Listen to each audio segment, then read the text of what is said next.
ముఖ్యమంత్రి చంద్రబాబు నాయుడు రూటు మార్చారు. గతంలో ఎన్నికల ముందు కొంతమంది నాయకులు ఓటర్లని ప్రసన్నం చేసుకోవడానికి అనేక ఎత్తుగళ్ళు వేసేటటువంటి వాళ్ళు. కానీ ఇప్పుడు చంద్రబాబు నాయుడు ముఖ్యమంత్రిగా బాధ్యతలు స్వీకరించిన నాటి నుంచే జనాల్లో కలిసిపోయేందుకు, జనాలతో మమేకమయ్యేందుకు, జనాలకి పూర్తిగా అందుబాటులో ఉన్నారు అని పుంజుకునేందుకు తగ్గట్టుగా వ్యవహరిస్తున్నారు. ఆయన సహజ శైలికి భిన్నంగా సాగుతున్నారు. గతంలో ముఖ్యమంత్రులంటే రాష్ట్ర కేంద్రంలో కూర్చుని అధికారులతో సమీక్షలు జరుపుతూ, చంద్రబాబు అయితే అధికారుల సమీక్షతోనే అర్ధరాత్రి వరకు గడుపుతూ సమయాన్నంతా హరించేస్తుంటారు అనేటువంటి పేరుండేది. కానీ చంద్రబాబు నాయుడు అందుకు విరుద్ధంగా సాగుతున్నారు. ఎక్కువగా జనాలతో కలిసిపోయేందుకు ప్రయత్నం చేస్తున్నారు. ఇటీవల కాలంలో ముఖ్యమంత్రిగా ఆయన నిర్వహించినటువంటి అన్ని కార్యక్రమాల నిర్వహణలో కూడా ఇది ప్రస్ఫుటంగా కనిపిస్తుంది. భారీ హంగామాలు, పెద్ద పెద్ద వేదికలు, సభల కోసం అంటూ భారీగా జన సమీకరణలు, ఇలాంటి వాటికి చంద్రబాబు నాయుడు దూరంగా ఉంటున్నారు. అత్యంత సాధారణంగా, సామాన్యంగా కార్యకలాపాలు నిర్వహించే ప్రయత్నం చేస్తున్నారు.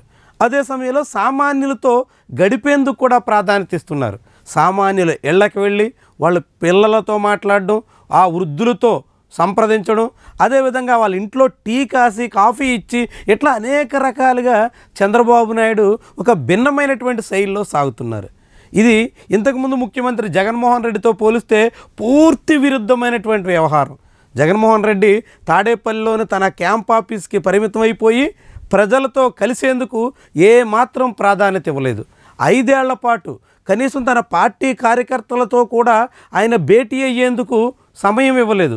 చివరికి తన సొంత పార్టీ కార్యాలయంలో కూడా అడుగు పెట్టేదానికి ప్రాధాన్యత ఇవ్వలేదు. అట్లా జగన్మోహన్ రెడ్డి జనానికి పూర్తి దూరంగా వ్యవహరించారు. అందుకు కరోనా కారణం కావచ్చు, ఇతర అనేక అంశాల కారణం కావచ్చు, జగన్మోహన్ రెడ్డి వ్యక్తిగతంగానే జనాలకు దూరం కావచ్చు.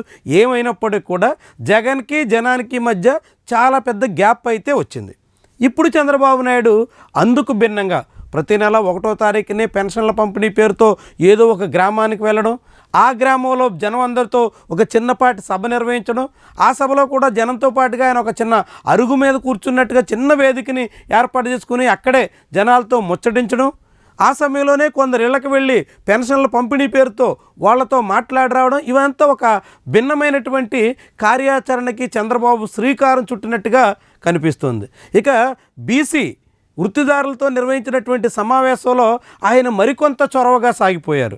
అదే సమయంలో జ్యోతిబా పూలే జయంతి పేరుతో సాగినటువంటి కార్యక్రమం సందర్భంగా వివిధ బీసీ కులాల వృత్తిదారులకు సంబంధించినటువంటి ఇళ్ళకి వెళ్ళడం, ఆయా వృత్తిదారులతో ముచ్చట్లు పెట్టడం, వాళ్ళకు అవసరమైనటువంటి వృత్తి పరికరాలు అందజేయడం, ఇవన్నీ చేస్తూనే ఆయన ముఖ్యమంత్రి కన్నా చాలా సామాన్యులతో కలిసిపోతున్నారు, చాలా సాధారణంగా ఉంటున్నారు అనేటువంటి అభిప్రాయాన్ని కలిగించే ప్రయత్నం చేస్తున్నారు.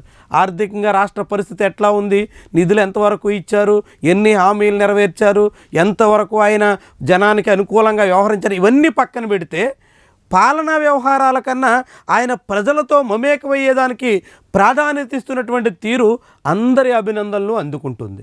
జనంతో ఆయన కలిసిపోతున్నటువంటి వైనం చాలామందిని ఆకర్షిస్తోంది.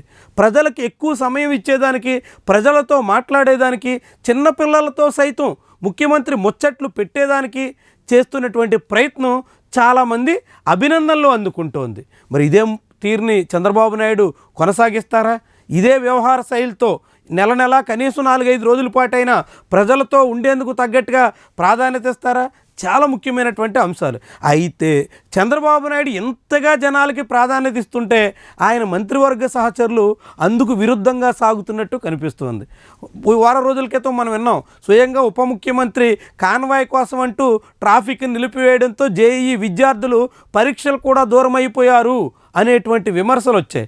ఇక ఇతర మంత్రులు కూడా ఇదే రీతిలో భారీ ఆడంబరాలకి, భారీగా ఆర్భాటాలకి, పూర్తిగా జనానికి దూరంగా వ్యవహరించేదానికి ప్రాధాన్యత ఇస్తుంటే ముఖ్యమంత్రి మాత్రం తన సహచరులకి మార్గదర్శకం చేసేలా, తన సహచరులందరికీ ఒక ఆదర్శంగా నిలిచేలా వ్యవహరిస్తున్నట్టు కనిపిస్తుంది. మరి చంద్రబాబు నాయుడు నుంచి అలాంటి మంత్రులందరూ పాఠాలు నేర్చుకుంటారా?